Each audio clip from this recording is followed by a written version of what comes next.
Hello students, कैसे हैं आप लोग। आई होप आप सभी अच्छे होंगे। अब हाफ ईयरली एग्ज़ाम में 20 दिनों से भी कम समय रह गया है, तो मैं एक सीरीज़ लेकर आ रहा हूं जहां मैं आपको हाफ ईयरली एग्ज़ाम को लेकर के प्रिपरेशन कराऊंगा। इस सीरीज़ को अगर आप फॉलो करेंगे तो मैं पूरे दावे से कह सकता हूं कि आपके 80 आउट ऑफ 70 टू 80 मार्क्स के बीच में आपके लाए करेंगे, अगर आप कैसे मेहनत करते हैं। जो स्टूडेंट्स एक्स्ट्रा एफर्ट करेगा उसको ज़्यादा मार्क्स आएंगे, जो केवल इस सीरीज़ को फॉलो करेगा उसके मिनिमम 72 मार्क्स आएंगे। इस बात का मैं पूरे इंश्योरेंस के साथ कह सकता हूँ। अब वीडियो अगर आपने देखना शुरू किया है तो अपने साथ पेन और पेपर ले लीजिएगा। जो भी इम्पॉर्टेंट पॉइंट्स आपको लगें उनको नोट कर लीजिएगा, स्क्रीनशॉट ले लीजिएगा, और आपको PDF है वो मेरे टेलीग्राम चैनल पर मिल जाएगी।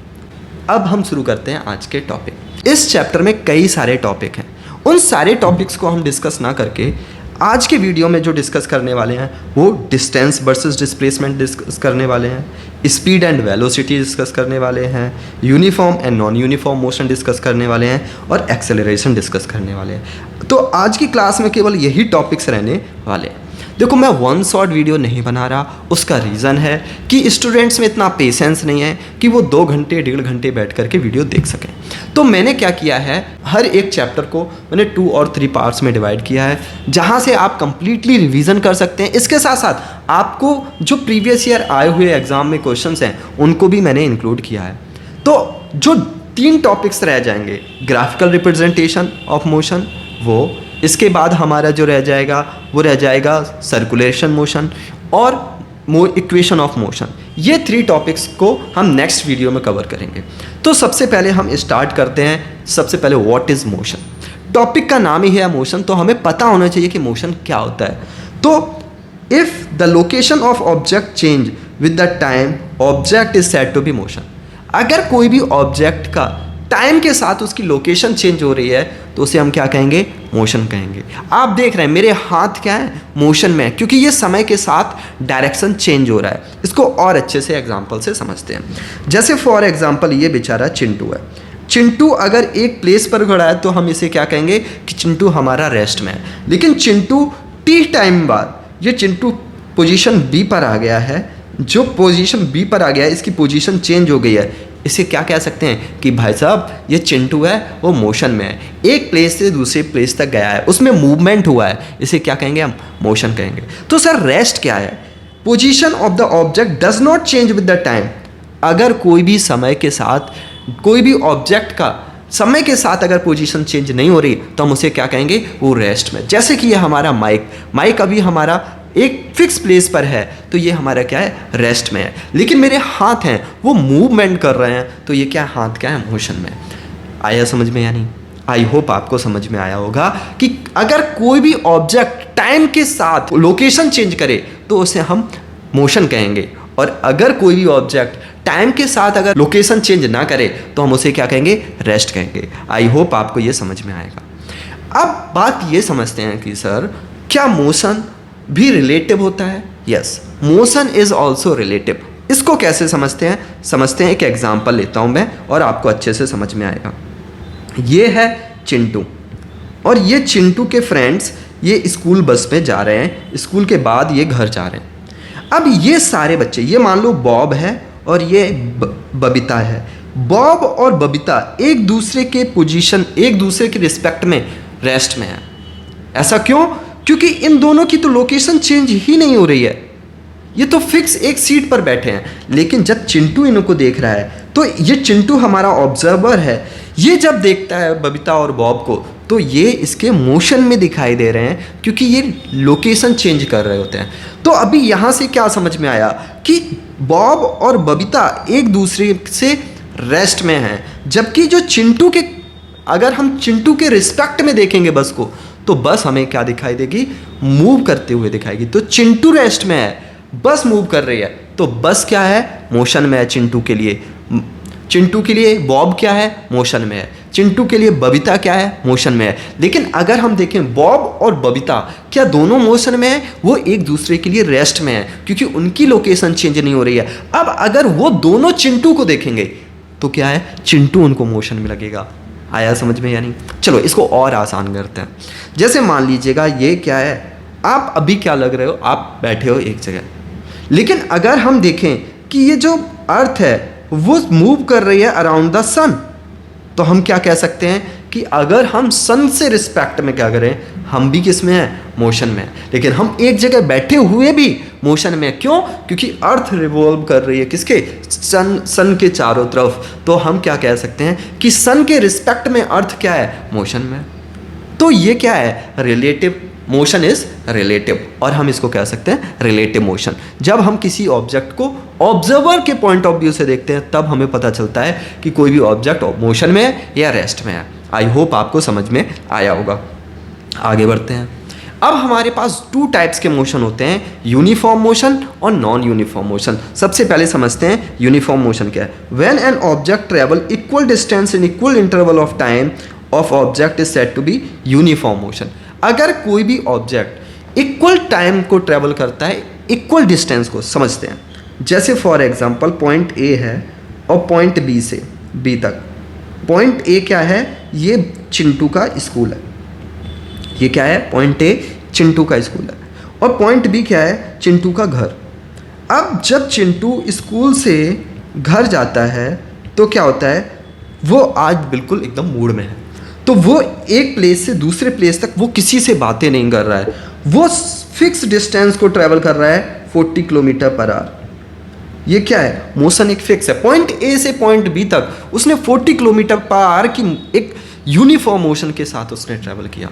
तो अब हम क्या कह सकते हैं कि सर यूनिफॉर्म मोशन है, क्योंकि उसका जो मोशन, जो उसका स्पीड है वो कांस्टेंट है, वो फिक्स है, तो वो क्या है, यूनिफॉर्म मोशन में। लेकिन नॉन यूनिफॉर्म का मतलब क्या है समझते हैं। अब यही बेचारा चिंटू पॉइंट ए यानी स्कूल से घर जा रहा है पॉइंट बी तक। अब जब ये चिंटू ए से बी तक घर जा रहा है, लेकिन इसे मिड पॉइंट पर, सर्टेन पॉइंट पर इसे इसका फ्रेंड मिल जाता है बॉब। अभी ये क्या कर रहा था, पॉइंट ए से बी तक ये एकदम 20 किलोमीटर की पर स्पीड से जा रहा था जल्दी, क्योंकि उसके घर पे मम्मा ने मैगी बनाया हुआ था, तो उसे मैगी खाना था, तो वो स्पीड में जा रहा था। अब उसे रास्ते में मिल गया कौन, बॉब। अब दोनों बातें करते हुए जा रहे हैं, इनकी स्पीड कम हो गई। अब ये जा रहे हैं 10 किलोमीटर पर आवर की स्पीड से। अब हम क्या कह सकते हैं, क्या मोशन हमारा क्या कांस्टेंट है, नहीं, क्योंकि हमने देखा था कि फर्स्ट ए पॉइंट से बी पॉइंट तक उसका स्पीड 40 किलोमीटर पर आवर था, एक कांस्टेंट स्पीड में था। लेकिन अब क्या हो गया, नॉन यूनिफॉर्म मोशन हो गया। When object unequal distance in equal interval of time is said to be ununiform motion या नॉन यूनिफॉर्म मोशन। तो हम इसे क्या कहेंगे, नॉन यूनिफॉर्म मोशन में क्या होता है, आपका स्पीड है वो फिक्स नहीं रहता। अब एक और बहुत अच्छी बात समझने की ज़रूरत है, एक और इम्पॉर्टेंट पॉइंट को समझने की ज़रूरत है कि यूनिफॉर्म मोशन में आपका एक्सेलरेशन क्या रहेगा, 0। अब सर ये भला क्या है एक्सेलरेशन, परेशान नहीं होना है, आगे हम समझेंगे कि एक्सेलरेशन क्या है। जबकि नॉन यूनिफॉर्म मोशन में एक्सेलरेशन 0 नहीं होता, इतना याद रखना है। अभी आगे हम सारी चीज़ों को कवर करेंगे।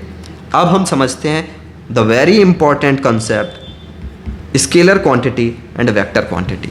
अब ध्यान हमें ये रखना है कि सर स्केलर क्वांटिटी क्या होती हैं। Scalar quantity have only one magnitude, only magnitude. Scalar quantities are those types of quantity which have only magnitude. इसका मतलब क्या है कि उनके पास एक नंबर है केवल। एक एग्जांपल की हेल्प से समझते हैं, आपको स्केलर क्वांटिटी कभी नहीं बोलेंगे।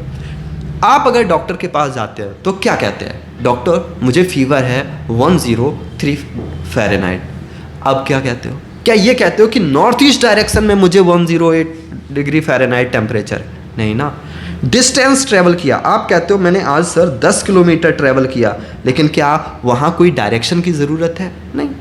अगर केवल मैग्नीट्यूड की ज़रूरत है, दैट्स मीन एक न्यूमेरिकल वैल्यू की ज़रूरत है, तो केवल वो हमारी स्केलर क्वांटिटी है। लेकिन vector quantity are those types of physical quantities which have magnitude along with the direction. उनके साथ मैग्नीट्यूड के साथ डायरेक्शन भी होगा। अब हम समझते हैं, मान लीजिएगा कि एक एग्जाम्पल से समझते हैं। ये है एक बॉक्स जिसको चिंटू है वो धक्का दे रहा है। अगर चिंटू इस डायरेक्शन में धक्का देगा तो अलग इम्पैक्ट क्रिएट होगा, अगर चिंटू इस डायरेक्शन में धक्का देगा तो अलग इम्पैक्ट क्रिएट होगा। तो हम क्या कह सकते हैं, फोर्स है सर वो डायरेक्शन पर डिपेंड करता है। जब वो डायरेक्शन पर डिपेंड करता है तो हमारा फोर्स कैसा हो गया, वेक्टर क्वांटिटी हो गया। तो ऐसी क्वांटिटी जो डायरेक्शन पर डिपेंड करेंगी उनको हम वेक्टर क्वांटिटी कहेंगे, जबकि ऐसी क्वांटिटी जो हमारी डायरेक्शन पर डिपेंड नहीं करती, केवल उनका मैग्नीट्यूड होता है, यानी एक मैथमेटिकल नंबर होता है, उन्हें हम क्या कहते हैं, स्केलर क्वांटिटी कहते हैं। आगे और कन्फ्यूज़न क्लियर होंगे, अभी केवल इतना समझिएगा। आई होप आपको समझ में आया होगा वेक्टर क्वांटिटी क्या है और स्केलर क्वांटिटी क्या है। अब हम आगे बढ़ते हैं डिस्टेंस। डिस्टेंस क्या होता है सर? डिस्टेंस होता है the total length covered by object is called distance. Simple से वर्ड में याद रख सकते हैं, total length covered by object is called distance. कोई भी ऑब्जेक्ट द्वारा एक लेंथ कवर किया गया उसे क्या कहेंगे? डिस्टेंस। जैसे समझिएगा, वही फिर से एक एग्जांपल लेते हैं। पॉइंट ए से पॉइंट बी तक चिंटू है, वो अपने घर से स्कूल जा रहा है, तो वो ऐसे घूमते हुए जा रहा है। अगर हम कहें कितना डिस्टेंस ट्रेवल किया है, तो इनके बीच में क्या है, मान लीजिएगा 5 किलोमीटर डिस्टेंस है। पॉइंट ए से पॉइंट बी तक कितना डिस्टेंस है? 5 किलोमीटर है। अच्छा, तो सर हमें सबसे पहले कोई भी फिजिकल क्वांटिटी पढ़ेंगे या फिजिक्स में कोई भी हम टर्म्स पढ़ेंगे, सबसे पहले हमें उसका फॉर्मूला पता होना चाहिए। तो हम क्या कहते हैं कि distance is equal to speed into time, speed into time. तो अब दूसरा क्या पता होना चाहिए? एसआई यूनिट पता होना चाहिए कि सर डिस्टेंस का एसआई यूनिट क्या होता है? वो होता है मीटर। क्या होता है? मीटर। अब सर एक और चीज़ पता होनी चाहिए, किस डिवाइस से इसको मेज़र किया जाता है। हमें हमेशा याद रखना है कि ऑडोमीटर से मेज़र किया जाता है, क्योंकि ये छोटे छोटे क्वेश्चंस हैं। यही तो एमसीक्यूज़ में आते हैं। एमसीक्यूज़ में क्या आता है? छोटे छोटे क्वेश्चंस ऐसे। तो डिस्टेंस को किस डिवाइस से मेज़र करेंगे? हम ऑडोमीटर से मेज़र करेंगे। आया समझ में? चलो एक हम एग्जाम्पल समझते हैं और समझते हैं इसको। जैसे मान लीजिएगा पॉइंट ए से पॉइंट बी तक गए और पॉइंट ए से पॉइंट बी तक के बीच का डिस्टेंस है 10 किलोमीटर। अब हम वापस पॉइंट सी पर आ गए, तो वापस आए तो पॉइंट बी से पॉइंट सी तक के बीच की डिस्टेंस कितनी है? 5 किलोमीटर। तो मेरा क्वेश्चन है कि कितना डिस्टेंस ट्रेवल किया। आप सिंपल सा कहेंगे, सर पहले हम पॉइंट ए से बी तक गए तो 10 किलोमीटर गए, फिर बी से सी तक आए 5 किलोमीटर गए, वापस आए तो टोटल डिस्टेंस कितना हो गया सर? 15 किलोमीटर हो गया। आया समझ में या नहीं? आया समझ में या नहीं? आया सर। तो डिस्टेंस हमारा कितना हो गया? 15 किलोमीटर हो गया। तो अच्छा सर, अब हम समझते हैं डिस्प्लेसमेंट। डिस्प्लेसमेंट क्या है? The shortest possible distance between initial point and final point is called displacement. जो भी शॉर्टेस्ट पॉसिबल पाथ होगा उसे क्या हम कहेंगे? डिस्प्लेसमेंट कहेंगे। जैसे एग्जांपल से समझते हैं, पॉइंट ए से हम पॉइंट बी तक गए, फिर से वही एग्जांपल लेते हैं, 10 किलोमीटर ट्रेवल किया, ठीक है सर। अब पॉइंट बी से पॉइंट सी पर आ गए और सी पर 5 किलोमीटर वापस आए। डिस्प्लेसमेंट कितना है सर? डिस्प्लेसमेंट है shortest path from initial position to final position. अब सबसे पहले आप देखो, इनिशियल पोजीशन क्या है? Point A. फाइनल पोजीशन क्या है? Point C. Total distance path 10 था, 5 किलोमीटर हम वापस आ गए तो कितना बचा? 5 किलोमीटर ही तो बचा। तो हमारा डिस्प्लेसमेंट कितना है? डिस्प्लेसमेंट है 5 किलोमीटर। आया समझ में या नहीं? आया समझ में या नहीं? आई होप आपको समझ में आया होगा। चलो एक और एग्जांपल लेते हैं, फिर आपको और अच्छे से क्लियर होगा। देखो, मैंने एक ट्राइंगल बनाया, ये एक पॉइंट ए से ए पर्सन चलकर पॉइंट बी तक आया जो 5 किलोमीटर था, ठीक है सर। या फिर हम कह दें कि पॉइंट ए से पॉइंट बी तक जो डिस्टेंस थी वो 4 किलोमीटर थी। पॉइंट बी से पॉइंट सी तक चलकर आया ये पर्सन, इसका जो डिस्टेंस था वो 3 किलोमीटर था, ठीक है। अब आपसे ये पूछा जाए कि आप डिस्टेंस बताओ और दूसरा डिस्प्लेसमेंट बताओ। तो पहली बात यह है, डिस्टेंस क्या है? Total length covered by object. तो बेचारा चिंटू है, वो पॉइंट ए से सी तक जाता है, तो कितना डिस्टेंस हो गया? 4 + 3 = 7 किलोमीटर हमारा क्या हो गया? डिस्टेंस हो गया। अब सर डिस्प्लेसमेंट पूछा जा रहा है, शॉर्टेस्ट पाथ पॉइंट ए और पॉइंट सी का शॉर्टेस्ट पाथ क्या है, एक स्ट्रेट लाइन ड्रॉ कर दो, यही तो हमारी शॉर्टेस्ट पाथ है। अब सर हम इसको कैसे निकालेंगे, आपने पहले से ही पढ़ा है कि सर ये हमारा राइट एंगल ट्राइंगल है, और राइट एंगल ट्राइंगल में जब हमें लॉन्गेस्ट साइड जो कि हाइपोटेनियस है इसको फाइंड करना है तो हम पाइथागोरस थ्योरम का यूज़ कर सकते हैं। अब पाइथागोरस थ्योरम क्या कहता है सर, हम कह सकते हैं A C square equal to B C square plus A B square. ठीक है, ए सी स्क्वायर हमें फाइंड करना है, तो बी सी स्क्वायर कितना है 3 का स्क्वायर प्लस ए बी क्या है 4 का स्क्वायर, 3 स्क्वायर हो गया 9, 4 स्क्वायर हो गया 16। लेकिन हमें वैल्यू ए सी स्क्वायर का नहीं ए सी का पता करना है, तो हमारा √25 हो जाएगा, क्योंकि 9 और 16 होता है 25 और √25 की वैल्यू होती है 5। कितना होता है 5, तो ये कितना आ गया 5 किलोमीटर क्या हो गया, डिस्प्लेसमेंट हो गया। हम आगे बढ़ते हैं। एक और बहुत पॉपुलर क्वेश्चन आता है कि सर हमें दे देता है कि एक सर्कल दे दिया, क्या दे दिया बेटा, सर्कल। अब इस सर्कल में चलो ये सर्कल दे दिया, अब इस सर्कल में सर हमें दे दिया है कि रेडियस है, रेडियस दे दिया है 10 सेंटीमीटर। ठीक है, पॉइंट ए से पॉइंट बी तक चलकर आया है कोई पर्सन, इसके सरकमफेरेंस पर, यानी जो चल रहा है पर्सन वो इसकी बाउंड्री पर चल रहा है। कैसे चल रहा है, बाउंड्री पे। ठीक है, ये समझ में आ गया।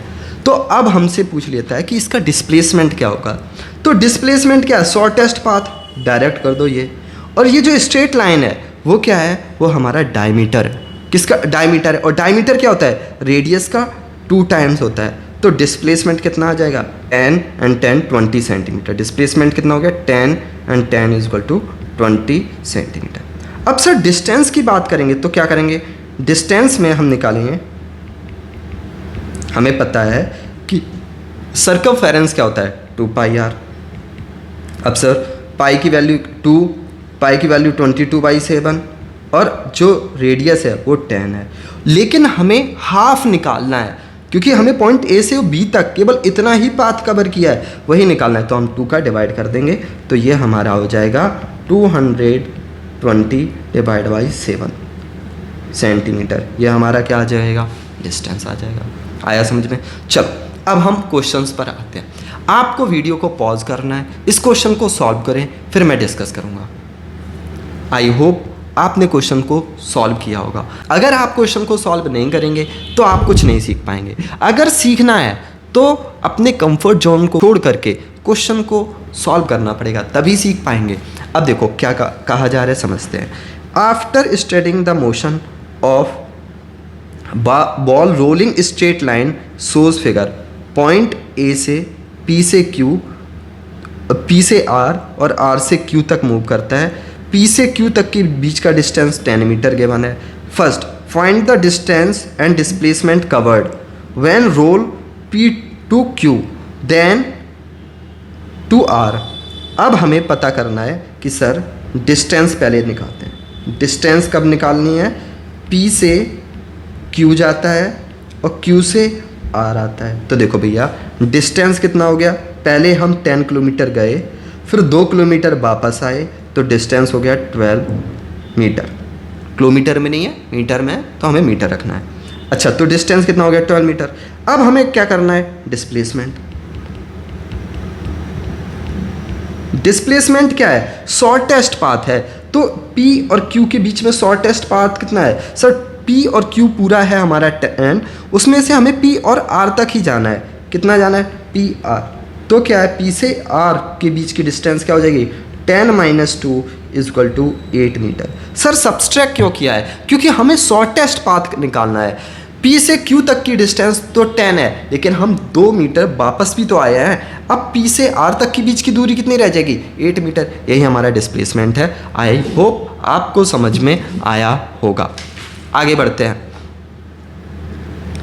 चलो दूसरा कंडीशन क्या है, ये फर्स्ट कंडीशन था और सेकंड कंडीशन निकालते हैं। सेकंड कंडीशन में क्या है, finally come back to P। अब देखो भैया, अगर हमें सीधे P से स्टार्ट हुए और P से ही वापस आ गए तो डिस्टेंस क्या है, डिस्टेंस क्या है सर, डिस्टेंस हमारा हो जाएगा 10 जाना 10 आना, तो डिस्टेंस हो गया 20। लेकिन डिस्प्लेसमेंट क्या होगा सर, जहाँ से हमने शुरू किया वहीं आ गए वापस, तो डिस्प्लेसमेंट हो जाएगा 0। जहाँ से शुरू किया वहीं आ गए, शॉर्टेस्ट डिस्टेंस क्या हो गई, मान लो हमने यहीं से चलना शुरू किया वापस इधर ही प्लेस पर आ गए, तो हमारा शॉर्टेस्ट डिस्टेंस हो गया 0। तो अब हमें ध्यान रखना है कि sir displacement can be 0 but distance can't. तो अब समझते हैं, एक बार मैं फिर से समराइज कर देता हूँ difference between distance and displacement. कई बार एग्जाम में डायरेक्ट लिखने को आ जाता है, तो मोस्ट इंपॉर्टेंट, इसके साथ साथ आपको कंसेप्ट में को भी समझने में हेल्प मिलेगा। तो डिस्टेंस क्या है, total length covered by object, जबकि डिस्प्लेसमेंट क्या है, shortest path from initial position to final position. Distance हमारा स्केलर क्वांटिटी है, डिस्प्लेसमेंट हमारा वेक्टर क्वांटिटी है, और डिस्टेंस हमारा कभी भी नेगेटिव नहीं हो सकता, जबकि डिस्प्लेसमेंट नेगेटिव, पॉजिटिव और 0 भी हो सकता है। अब सर क्वेश्चन ये है, क्या हमारा डिस्टेंस 0 हो सकता है? देखो 0 डिस्टेंस भी नहीं होता। अगर डिस्टेंस 0 है इसका मतलब क्या है, ऑब्जेक्ट रेस्ट में है। समझ में आया है नहीं? लेकिन डिस्प्लेसमेंट हमारा 0 भी हो सकता है, पॉजिटिव भी हो सकता है और नेगेटिव भी हो सकता है। अब क्वेश्चन कई बच्चों के मन में आ रहा होगा कि सर हमारा डिस्प्लेसमेंट 0 कैसे हो सकता है? समझते हैं। देखो मैंने क्या किया, चलो यही एक्सप्लेन कर देता हूँ मैं, इस प्लेस पे मैं एक्सप्लेन कर देता हूँ। मान लीजिएगा कि हमने एक ग्राफ को रिप्रेजेंट किया, तो ग्राफ में आपको पता है कि अगर ये सेंटर क्या होता है, 0, सेंटर 0 हो गया। ये क्या है, 1 2 3, तो हमने इसको लिखा 1 2 3। ये हो गया हमारा -1 -2 और -3। अब समझिएगा, अगर कोई भी पर्सन यहाँ से शुरू करता है पॉइंट 0 से और 3 तक जाता है, फिर वो वापस आकर के पॉइंट 2 तक जाता है। अब हम कहें कि सर इसमें डिस्टेंस कितना होगा, तो सबसे पहले समझो डिस्टेंस आपको पता है 0 नहीं हो सकता। तो 3 किलोमीटर जाने का, 3 किलोमीटर आने का, तो जाने का 3 हो गया और आने का 3 हो गया, और जबकि 2 किलोमीटर और पीछे गए हैं तो +2, तो 3 6 एंड 2 8 किलोमीटर हमारा टोटल डिस्टेंस हो गया। लेकिन डिस्प्लेसमेंट कितना हुआ, सर डिस्प्लेसमेंट अब हम 0 से और -2 पर हैं, तो शॉर्टेस्ट पॉइंट क्या है, O से -2, तो हमारा डिस्प्लेसमेंट क्या हो गया, -2 किलोमीटर। तो इस वजह से हम कह सकते हैं कि हमारा डिस्प्लेसमेंट 0 हो सकता है लेकिन डिस्टेंस नहीं। आई होप अब आपको सारे कंसेप्ट हैं वो क्लियर हो गए होंगे। अब हम आगे बढ़ते हैं, स्पीड क्या है भैया, स्पीड को क्या कहते हैं? स्पीड हमारा है the speed of object is defined the distance travel by object per unit time. किसी भी ऑब्जेक्ट द्वारा एक पर्टिकुलर यूनिट टाइम में कितना डिस्टेंस कवर किया गया है उसे हम क्या कहते हैं, स्पीड। तो फॉर्मूला क्या होता है, speed is equal to distance upon time. क्या होता है, speed is equal to distance upon time. Sir एक और चीज़ बताया था कि ऐसा यूनिट याद रखना है, ऐसा यूनिट ऑफ स्पीड क्या होता है, मीटर पर सेकेंड। और स्पीड हमारी कैसी क्वांटिटी है, स्केलर क्वांटिटी। कैसा है बेटा, स्केलर क्वांटिटी है। अब ऐसा क्यों, देखो पीछे से अगर हम एग्जाम्पल से समझ लें तो हमें यह समझ में आ रहा है कि सर जब भी हम डिस्प्लेसमेंट निकाल रहे हैं तो इसमें डायरेक्शन का इम्पैक्ट हो रहा है कि किस साइड जा रहे हैं। तो देखो जब हम क्वेश्चन सॉल्व कर रहे थे, अगर डिस्टेंस पर डायरेक्शन का कोई फर्क नहीं पड़ रहा था, हम आगे जाएं पीछे जाएं दाएं जाएं बाएं जाएं, कोई भी डिस्टेंस पर फर्क नहीं पड़ रहा था। लेकिन अगर डिस्प्लेसमेंट निकाल रहे थे तो ये बात पर फर्क पड़ रहा था कि हम किस डायरेक्शन में मूव कर रहे हैं। जैसे कि आप देख सकते हैं इस जो हमारा ट्राइंगल है ये फर्क पड़ा है किस डायरेक्शन में गए हैं, तब आंसर अलग था। अगर हम स्ट्रेट लाइन में जा रहे थे वापस लौट कर आए तब आंसर अलग आ रहा है। तो क्या है, डिस्प्लेसमेंट हमारे डायरेक्शन पर डिपेंड कर रहा है जबकि डिस्टेंस नहीं। यही चीज़ ध्यान रखना है कि स्पीड भी हमारे डायरेक्शन पर डिपेंड नहीं करती, इसीलिए हमारा क्या है, स्केलर क्वांटिटी है। आया समझ में या नहीं? तो क्या ध्यान रखना है, सबसे पहले डेफिनेशन कैसा है, distance travel by object per unit time is called speed. ऐसा यूनिट क्या है, metre per second. Scalar quantity है, क्यों है, क्योंकि इस पर डायरेक्शन का कोई इम्पैक्ट नहीं होता। आगे बढ़ते हैं। अब सर एवरेज स्पीड क्या है, एवरेज स्पीड होता है total distance upon total time taken. देखो एवरेज कभी भी ध्यान रखना है, हम क्लास 8th से पढ़ते आ रहे हैं, कभी भी अगर हमें एवरेज फाइंड करना पड़ेगा तो हम हमेशा फॉर्मूला यूज़ करेंगे total distance upon total time. चलो सर एक हम क्वेश्चन कर लेते हैं और कुछ चीज़ें समझ लेते हैं जो आपको ध्यान रखने की बहुत ज़रूरत है। तो क्वेश्चन न्यूमेरिकल्स को वर्ड प्रॉब्लम से या न्यूमेरिकल से बच्चे बहुत डरते हैं, अरे सर वर्ड प्रॉब्लम ना आ जाए, न्यूमेरिकल मुझसे सॉल्व नहीं होता। क्यों नहीं होता? क्योंकि आप क्वेश्चन को सबसे पहले विजुलाइज नहीं कर रहे। तो सबसे पहले जो भी इंफॉर्मेशन गिवन है उसको नोट कर लो। मैंने लिख लिया डिस्टेंस गिवन है 1600 किलोमीटर। अब आगे बढ़ते हैं। Odometer of the bike 1600 kilometre at start of the trip. जब स्टार्ट किया था ट्रिप को तब 1600 किलोमीटर था, और जब हमने एंड किया ट्रिप को तब ओडोमीटर पहुंच गया 2000 किलोमीटर। आया समझ में या नहीं? If the bike took 16 hour, time कितना लिया? टाइम कितना लिया? 16 hour. Calculate the average speed. पहले सर सबसे पहले हमें समझना पड़ेगा कि डिस्टेंस कितना है। स्टार्टिंग में डिस्टेंस था 1600 किलोमीटर और एंड हो गया 2000 किलोमीटर। तो सबसे पहले डिस्टेंस कैसे निकालेंगे? 2000 माइनस 1600। सब्सट्रैक्ट क्यों किया? क्योंकि उनके बीच की दूरी ही तो है। तो कितना आएगा? 400 किलोमीटर। अच्छा सर, टाइम हमें पता ही है, टाइम कितना है? 16 आवर। तो स्पीड क्या होता है? स्पीड, एवरेज स्पीड होता है speed is equal to total distance जो कि 400 किलोमीटर है अपॉन टोटल टाइम कितना है? 16 आवर। तो देखो 4 2 टाइम इज 8, 2 5 टाइम इज 25। तो 25 किलोमीटर पर आवर की स्पीड हो गया। आया समझ में? यानी स्पीड कितना है? 25 किलोमीटर पर आवर की स्पीड है। लेकिन दूसरा क्वेश्चन क्या कहा जा रहा है? मीटर पर सेकेंड में भी निकालो। अच्छा सर, अब एक बात ध्यान रखना है, जब भी अगर आपको यूनिट कन्वर्ट करना है 1 किलोमीटर से मीटर पर सेकेंड में, तो आपको 5/18 का मल्टीप्लाई करना है। अब सर ये 5/18 का मल्टीप्लाई ही क्यों करना है, इसको भी समझ लीजिएगा। आपको पता है 1 किलोमीटर में 1000 मीटर होते हैं, ठीक है सर, और 1 आवर में आपके 60 मिनट होते हैं, और 60 मिनट में 60 सेकेंड होते हैं, तो ये आपके सेकेंड हो गए। तो अगर कभी भी हम किलोमीटर पर आवर से मीटर पर सेकंड में कन्वर्ट करेंगे तो हमें क्या करना पड़ेगा? मल्टीप्लाई करना पड़ेगा कितना? 1000 का, और डिवाइड करना पड़ेगा 16/60 जो कि टाइम है। तो 10 से 10 कैंसिल आउट हो गया, 10 to 10 कैंसिल आउट हो गया, 2 5 time is 10 and 2 3 time is 6, 6 3 time is 18। तो न्यूमरेटर में आ गया 5 एंड डिनोमिनेटर में कितना आ गया? 18। ये कहाँ से आया? ये तब आया जब हमने किलोमीटर को मीटर पर सेकंड में कन्वर्ट किया। तो क्या करना है? ध्यान रखना है, जब भी हम किलोमीटर से मीटर पर सेकंड में कन्वर्ट करेंगे तो 5/18 का मल्टीप्लाई करेंगे। दूसरा, अगर हमें मीटर पर सेकंड से किलोमीटर पर आवर में कन्वर्ट करना है तो 18/5 का मल्टीप्लाई करेंगे। ध्यान रखना है, ये बहुत इंपॉर्टेंट है। ये चीज़ आपको ध्यान रखना है, अपने दिमाग में रखना है। तो अब हम क्या करेंगे? कन्वर्ट करेंगे किस में? मीटर पर सेकंड में। तो सिंपल है, 25 मल्टीप्लाई बाई क्या करेंगे? हम मल्टीप्लाई करेंगे 5/18 का। इसको सिंप्लीफाई करेंगे तो हमारा आंसर आ जाएगा 6.9 मीटर पर सेकेंड। बस आया समझ में? यानी तो यहाँ से क्या समझ में आया? हमने एवरेज स्पीड का भी पता चला कि एवरेज स्पीड क्या होता है, और दूसरा कि हमारा कैसे हम मीटर पर सेकंड से किलोमीटर पर आवर में कन्वर्ट करेंगे, ये भी पता चला। परेशान नहीं होना है, अभी न्यूमेरिकल्स के लिए हम अलग से क्लास लेकर आएंगे जहां हम मोशन और टाइम के सारे न्यूमेरिकल्स को डिस्कस करेंगे। परेशान नहीं होना है। अब देखो दोनों में डिफरेंस समझते हैं कि सर वेलोसिटी और स्पीड में क्या डिफरेंस है। देखो सिंपल सा ध्यान रखना है कि distance cover per unit time is called speed, जबकि वेलोसिटी क्या है? Displacement per unit time. क्योंकि जो वेलोसिटी है वो कितना डिस्प्लेसमेंट में पर यूनिट टाइम कवर किया उसे क्या कहेंगे? वेलोसिटी। स्पीड हमारा स्केलर क्वांटिटी है, वेक्टर हमारा जो वेलोसिटी है वो हमारा वेक्टर क्वांटिटी है। वी वेक्टर, वी वेलोसिटी, याद भी रहेगा। एंड नेवर भी नेगेटिव, स्पीड है वो हमारा कभी भी नेगेटिव नहीं हो सकता, जबकि वेलोसिटी है वो पॉजिटिव, नेगेटिव और ज़ीरो दोनों हो सकती है।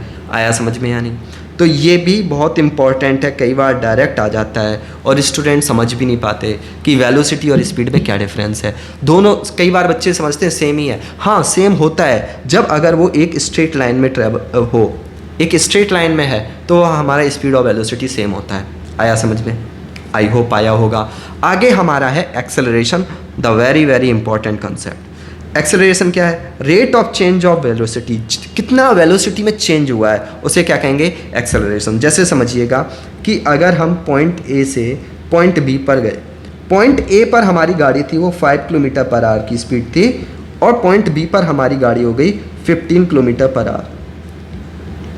या मीटर पर सेकेंड में रख लें, ज़्यादा अच्छा रहेगा। मीटर पर सेकेंड और ये हो गया मीटर पर सेकेंड। और कितना टाइम लिया? 5 सेकेंड लिया।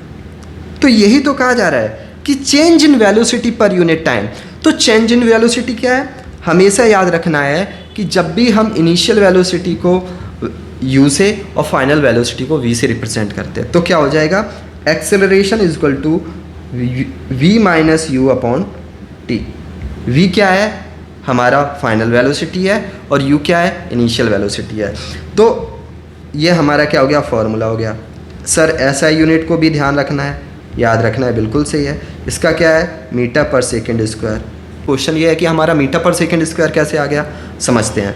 हमेशा ध्यान रखो, वेलोसिटी को किस में मेज़र करते हैं? मीटर पर सेकेंड में। टाइम को किस में मेज़र करते हैं? सेकेंड में।